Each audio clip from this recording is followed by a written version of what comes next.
They Okay. just always were about drinking beer and getting in fights and having fun and aggro. I don't remember that much about it, quite honestly. I would go to all the shows, but I didn't really know all the lyrics for all the bands. I'd go to shows and see bands play, but I didn't like. Back then, I was just kind of goofing around, getting drunk, and having fun with my friends, and enjoying the music instead of just like studying the music. I didn't really like. Even just today, I realized the title of a song by X was in the song, and I didn't even understand it. I don't even know why I didn't know that before. It's just like one of those things. I didn't. These guys were my friends. I'd go to their shows, and um, I don't remember what they were like. It's been like a long time, like 35, 40 years since I started getting into shows, going to punk shows, and our memory's getting kind of bad, getting kind of bad now. But it's okay. I mean, I still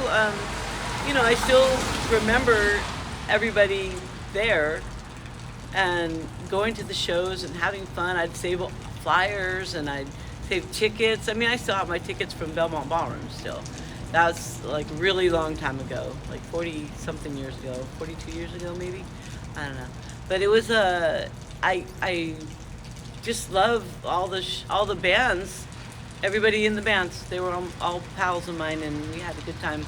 And yeah, when I think of Sad Boys, I remember them being kind of like they liked, I guess aggro, but in a fun way to me.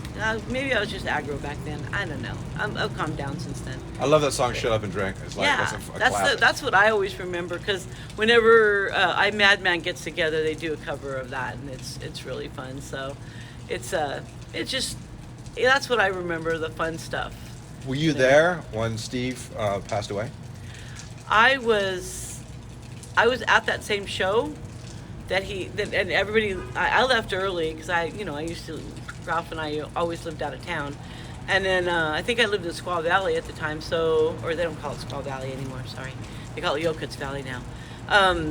So we lived up in the mountains, and so I left early so I could get home early and not hang out and party with everybody. And then I heard what happened, and the band was supposed to play at my house for our summer solstice party up in the mountains that year.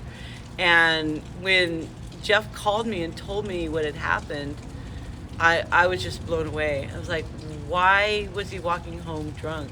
Why didn't anybody give him a ride? And it's like, everybody had enough of his bullshit. I mean, he actually was sober for a long time.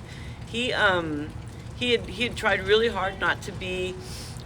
He really wanted the band to go places and do things, and it seemed like every time he'd sober up, everybody else would backslide and be like on something and fucking everything up.